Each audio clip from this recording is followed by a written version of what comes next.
Hello and welcome to another episode of the SEO Unplugged podcast. I'm your host, Itamar Blau. Today, I'm joined with Gus Pelogia, who is the SEO product manager at Indeed. Gus, how are you doing? Doing good. The little one slept all night, so I had time to relax and sleep properly and be refreshed for this chat. Amazing. Happy for you, and I'm happy that happened at the right time.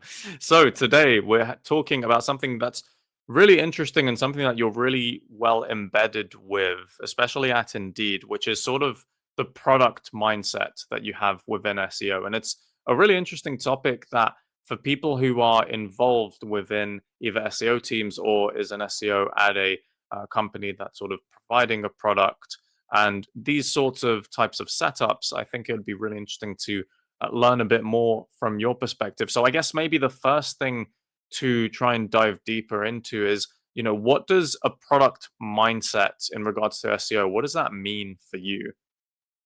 Yeah, I think there's a lot to unpack in there, but it's usually trying to pack things into bigger ideas and find ways to prove the impact of that thing. So back in the days, I would be, we need to have every single item right. We need to have all these href lengths in place, and I would be thinking about every single one. But when I look at like a large scale, it's like I'm dealing with hundreds and thousands of pages.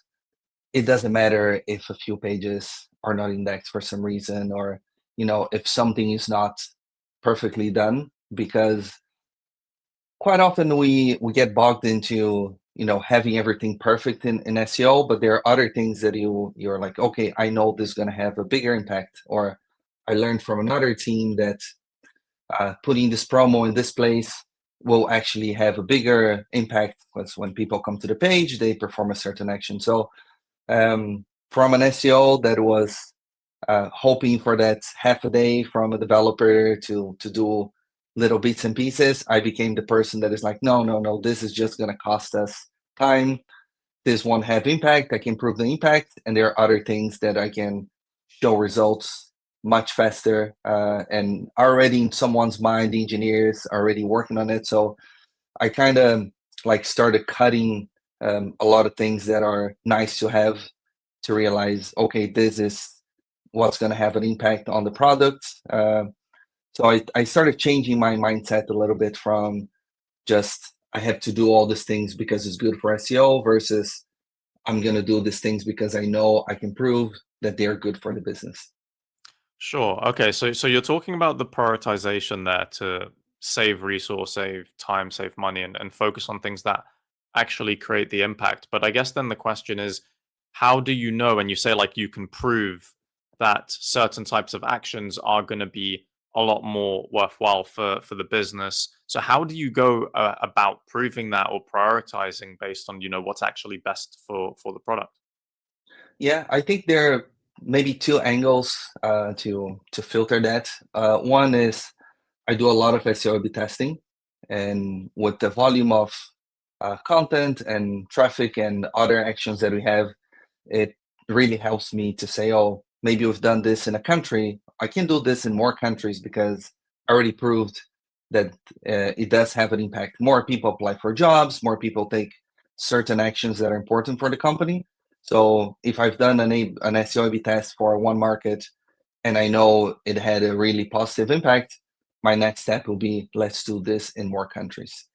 And the other part is, once you are embedded with an engineering team, so I'm on the daily stand-ups, I write the tickets, I'm on all the agile ceremonies, and one of them is the sprint planning, where I learn how much something costs. So we do estimations of effort for different things. So let's say we want to build some internal link module, and I know to get this done, I need UX to do it, I need UX to approve it, and I need engineering to do certain tests. And once you put all together, it might be, I don't know, 3 weeks of work for an engineer versus this other thing that we already did this conversion test we did in another country that is only going to cost them 1 or 2 days of work. So being part of that and closer to them and realize, ooh, do I want to spend 3 weeks of somebody else's time on this thing versus 2 days? And I can get the impact right now because I already know, I already paid that price at a previous stage. So I start looking to how much something's going to cost. And the closer you are with engineers, you know, this guy or this girl really knows how to do this thing, or this is a completely new technology, we never touched this part of the code, and even though it's easy on the surface, it will take time for someone else to actually learn this from scratch. So you start prioritizing based on the cost and the impact as well. And I only really learned this being on the day to day with engineers. So if I would just show up once a week to ask them, hey, everybody, how are you guys doing? Here are 20 tickets of the things that I want you to do. You realize, oh, this is more complicated. And, and you start getting closer with people and realize, oh, there's someone that I was working with that was really good into building internal tools. And we were like, you know what? This person really knows how to do this. They do it well. They do it fast. So it might be better to keep giving this person similar tasks versus completely changing their focus for 2 weeks and then bring them back, because it's going to take longer for them to actually deliver one thing or another. So that's basically the two ways. One is things that you manage to prove the impact already, and then increasing that to more pages or to more markets, it's a lower cost.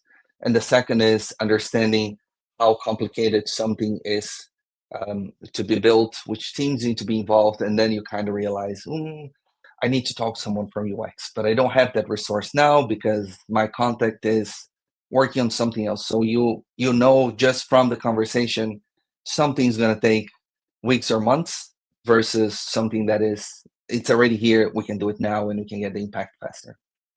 Sure. So I guess that prioritization part is obviously really key for the business as a whole and stakeholders. And I think something that it sounds like you're sort of touching upon there is for you to get to that prioritization level and to get the know-how about how to prioritize and how to prove impact and value of a certain decision, you first need to be able to have strong communication with the team. So I guess the question there is, if you have the first stage being communication, which then leads to you being able to prioritize, how did you find yourself getting involved within the communication side? So you mentioned the stand-ups. Was that something that you were involved with from the beginning, or did you have to push to be part of those conversations so that you really got embedded fully within how everything works? So how did that work for you?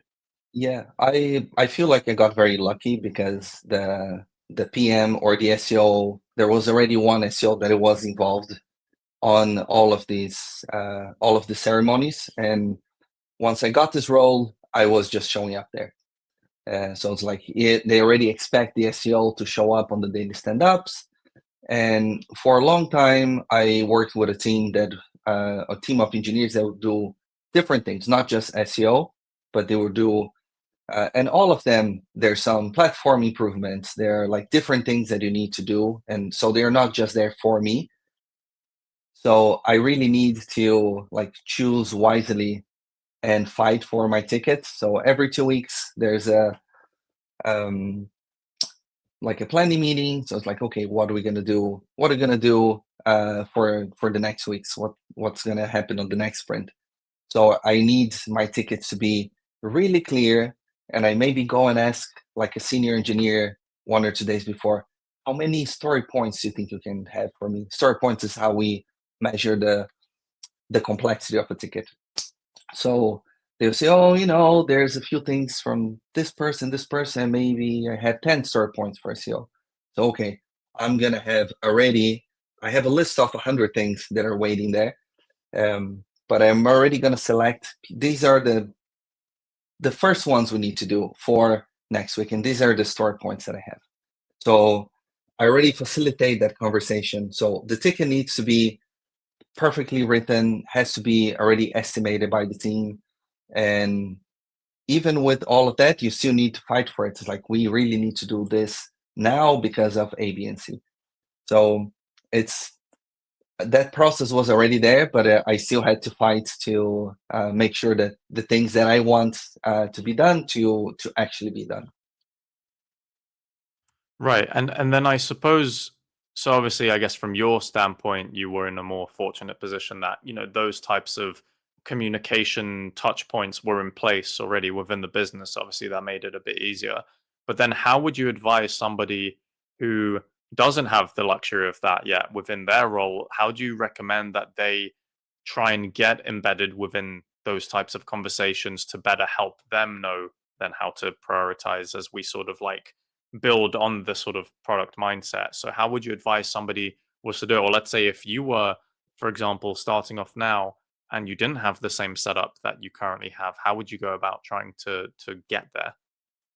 Yeah, that's a very good question, and the answer uh, can be very generic, depending how you try to approach it. But I would start with being trying to schedule one-on-ones with different people that will have that power to bring you on the team, and explain why you need to be part of it, that you want to listen and understand how they do things.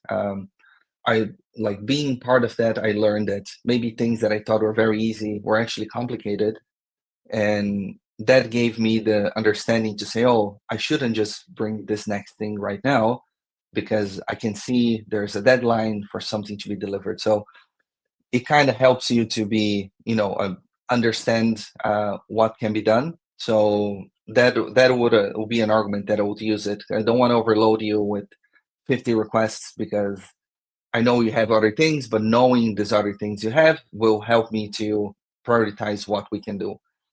There were moments where, already getting out of the answer a little bit, but there was a moment that there was a push for page speed improvements, and I knew that the team already had too many projects going on, so I didn't bring it up.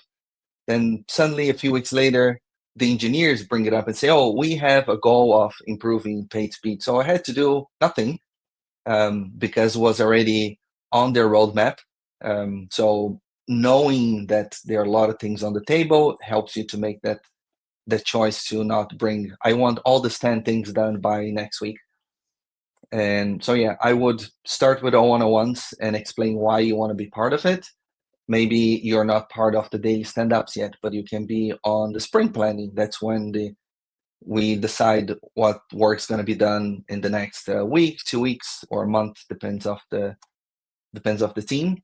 But trying to embed yourself bit by bit into these conversations and show them why it's important, why it's good for the engineers or for these other teams, that you are like a listening part of this as well. Sure, no, that's great advice. And I think obviously trying to ground everything in reality where you're at the point where you've got the systems in place, within the product mindset that we're sort of talking about here. Just for a reality check, are there any sort of challenges that you still face day to day, even with everything in place? Like, what is it that you can sort of share so that people can either relate to currently or just become aware of so that they don't get blindsided? Like, what are some sort of challenges that you still face day to day as part of this? Yeah, I think you're gonna have a lot of people with opinions, and maybe you already locked in that you want to do something in a certain way. But keep your mind open, because sometimes people have ideas that are better than yours, and also having some flexibility to incorporate um, different ideas into your project will get more people on board. So if I want to do something that maybe the editorial team doesn't touch on it at all, like they don't necessarily have a voice on it, but if I bring them in and say, hey, we I want to hear what you think about this, and they give me some feedback and I incorporate some of that, I could do without them. But I see that when more people are involved at a very early stage, before anything starts getting built, like I have a what we call a PRD, a product requirements document. And so let's say you want to do alter pages. So you're going to explain what fields you need to have and why you need to do, and this is the structured data you're going to put in, and all the elements why this is important. Bringing all these people around will get them excited about it, and they contribute with ideas. And even if they don't have a lot of ideas to add in, they know how important this is. So once they are talking with the engineers, they're like, oh, we are finishing this project that Gus asked for. Like, oh yeah, I know what it is. So trying to bring more people, incorporate the ideas. Um, People will have ideas that are different than yours, and sometimes they're good. Sometimes you think they're not good, but they still might be, because it's often we just get in our heads and say, "Oh, this is the right way to do things." But in SEO, there are multiple ways, multiple right ways to do things. So be open to hear ideas from different people, incorporate them, and that this will help everything to move a little bit faster.